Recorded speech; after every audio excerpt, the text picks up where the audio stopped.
യേശു കർത്താവ് ശിഷ്യന്മാരോട് നിങ്ങളുടെ കയ്യിൽ എത്ര അപ്പമുണ്ട് എന്ന് ചോദിച്ചു. ശിഷ്യന്മാർ യേശുവിനോട് പറഞ്ഞു, ഞങ്ങളുടെ കയ്യിൽ 5 അപ്പവും 2 മീനുമുണ്ട്.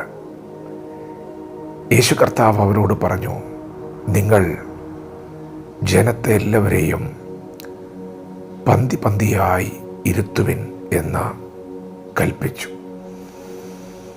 ദൈവത്തിൻ്റെ മാറ്റമില്ലാത്ത വചനം ശ്രദ്ധിക്കുന്ന പ്രിയപ്പെട്ടവരെ, ഇന്ന് പകൽ ദൈവത്തിൻ്റെ വചനത്തിലൂടെ പരിശുദ്ധാത്മാവ് നമ്മോട് പറയുന്നു, മുൻപോട്ട് ചുവടുകൾ വയ്ക്കുക.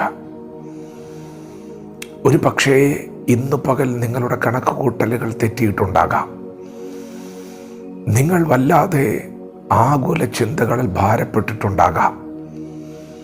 എങ്കിലും ഇന്ന് പകൽ പരിശുദ്ധാത്മാവ് പറയും, നിങ്ങൾ ദൈവത്തിൽ ആശ്രയിച്ച്, വചനത്തിൽ ആശ്രയിച്ച് മുൻപോട്ട് ചുവടുകൾ വയ്ക്കുക.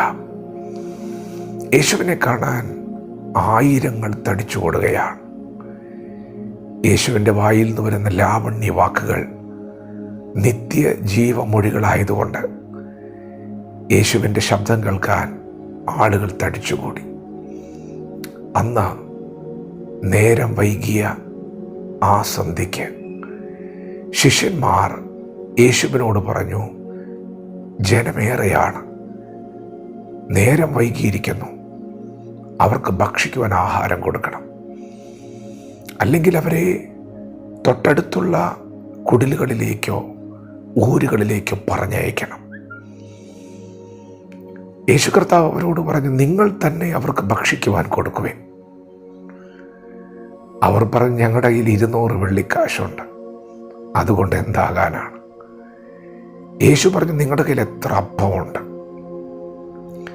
അവർ പറഞ്ഞു, 5 അപ്പവും 2 മീനുമുണ്ട്. പ്രിയപ്പെട്ടവരെ, 5000-ഓളം പുരുഷന്മാർ തന്നെ അവിടെയുണ്ട്. 5 അപ്പവും 2 മീനും കൊണ്ട് എങ്ങനെ അവർക്ക് ആഹാരം കൊടുക്കും? നമ്മുടെ കണക്കൂട്ടലുകൾ തെറ്റുന്ന സമയമാണ്. നമുക്കൊരിക്കലും മുൻപോട്ട് പോകാൻ കഴിയാത്ത, സ്റ്റക്കായി നിൽക്കുന്ന ഒരു സാഹചര്യമാണത്. അങ്ങനെ ഇന്ന് പകൽ ആരെങ്കിലും മുൻപോട്ട് ചുവട് വയ്ക്കാൻ കഴിയാതെ സ്റ്റക്കായി നിൽക്കുന്നുണ്ടെങ്കിൽ, പ്രിയപ്പെട്ടവരെ, നിങ്ങൾ വിശ്വാസത്താൽ യേശുവിൻ്റെ മുഖത്തേക്ക് നോക്കി ചുവടുകൾ വയ്ക്കണം. നമുക്കറിയാം, യേശു കടലിൽ കൂടി നടന്നു വരുന്നത് കണ്ട് ശിഷ്യരിൽ ഒരുവനായ പത്രോസ് യേശുവിനോട് ചോദിച്ചു, നീ ആകുന്നുവെങ്കിൽ ഞാനും കൂടെ വരട്ടെ. എങ്ങോട്ടാണ് കാല് വയ്ക്കാൻ പോകുന്നത്? കടലിലേക്കാണ്. കടലിലേക്ക് കാല് വെച്ചാൽ എന്താകും? കടലിൻ്റെ ആഴം എത്രയാണ്? ജീവൻ വരെ നഷ്ടപ്പെടാൻ സാധ്യതയുള്ള ഒരു ചുവടാണ്.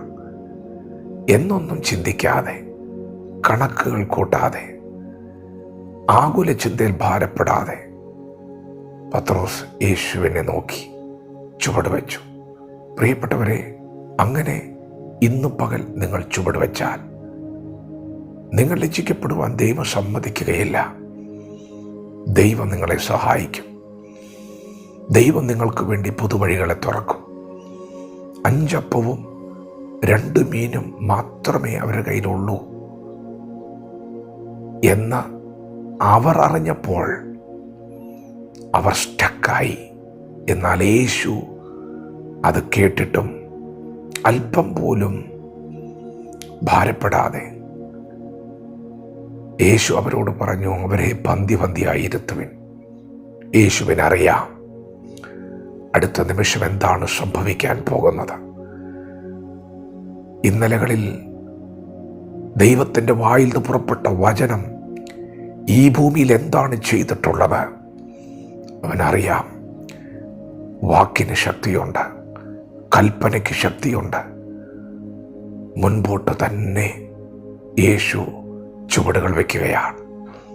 അവിടെ കടന്നു വന്നവർ തൃപ്തിയോടെ ആഹാരം കഴിച്ചു. ശേഷിച്ച 12 കൊട്ട നിറച്ചെടുത്തു. ഇതാണ് ദൈവപ്രവൃത്തി. നിങ്ങൾ വിശ്വസിക്കുക. നിങ്ങളുടെ കണക്കുകൂട്ടലുകൾക്കപ്പുറമായ ദൈവപ്രവൃത്തി ദൈവത്തിൽ ആശ്രയിക്കുന്ന നിങ്ങൾക്ക് വേണ്ടി വെളിപ്പെടാൻ പോകുന്നു. വിശ്വാസത്താൽ ചുവടുകൾ വയ്ക്കുന്ന നിങ്ങൾക്ക് വേണ്ടി വെളിപ്പെടാൻ പോകുന്നു. വചനത്തോട് പ്രതികരിക്കാം. ദൈവം നമ്മെ ഓരോരുത്തരും ഈ പകൽ അനുഗ്രഹിക്കുമാറാകട്ടെ. ആമേൻ.